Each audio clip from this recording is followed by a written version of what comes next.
Police তো কাউকে খুঁজে পায় না, তাদের সঙ্গে সন্ধ্যাবেলা বসে খায়, সে বলছে পাচ্ছি না খুঁজে। সব জায়গায়, আমার এখানে মেদিনীপুরে এই সমস্যা আছে। তো পুলিশের অভ্যাস না পাল্টালে তো পাবলিক পাল্টে দেবে। শুরু হয়ে গেছে না বিভিন্ন জায়গায়।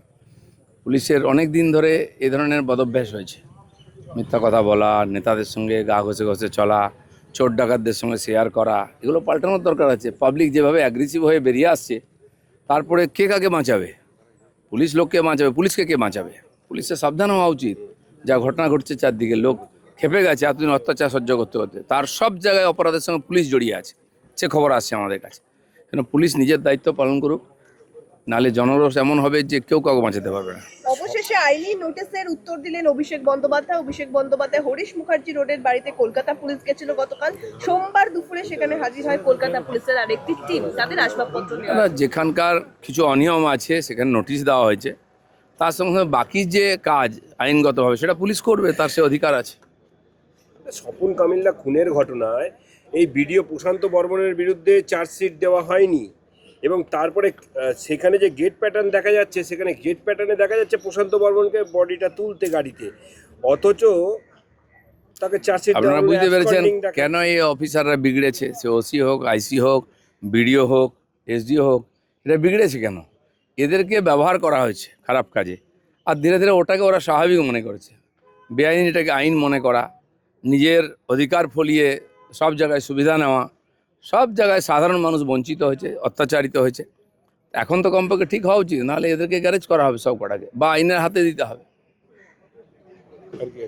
চলো, হয়ে গেছে। ভয়াবহ অবস্থায় রয়েছে লেকটাউনে মেসির মূর্তির নিচে থাকা ভিত ধীরে ধীরে ক্ষয়ে যাচ্ছে। টিএমসি সরকারের বিদ নড়ে গেল, তো মেসিও নড়ে গেল।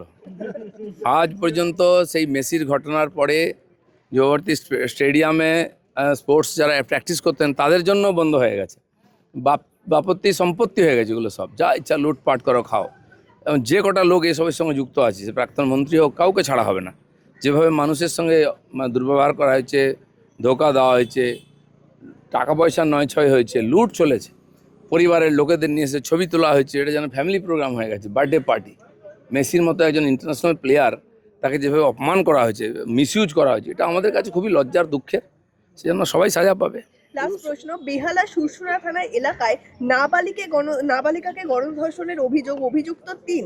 ঘটনাটি ঘটেছিল এপ্রিল মাসে, অর্থাৎ তৃণমূল সরকারের সেই সময়ের আমলে, কিন্তু মে মাসে তারা কমিশন গঠন হয়েছে। গত 15 বছরের মহিলা শিশুদের উপরে যে অত্যাচার হয়েছে, সব কিছুর এফআইআর হবে, সব কিছুর ইনকোয়ারি হবে।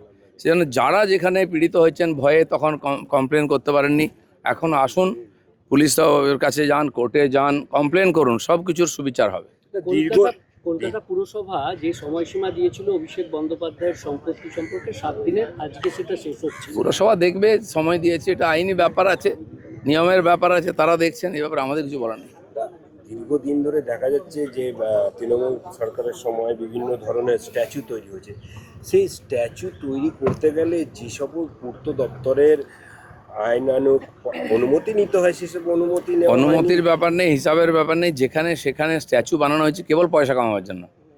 একটা ফাইবারের স্ট্যাচু করে দিয়ে লক্ষ লক্ষ টাকা লুট করা হয়েছে। কত টাকা খরচা হয়, কি হয়? তাও সরকারি জায়গায়, সরকারি খরচে পাবলিকের কাছ থেকে টাকা তোলা হয়েছে, দেদার লুট হয়েছে। সেখানে সব কটাই ইনকোয়ারি হবে।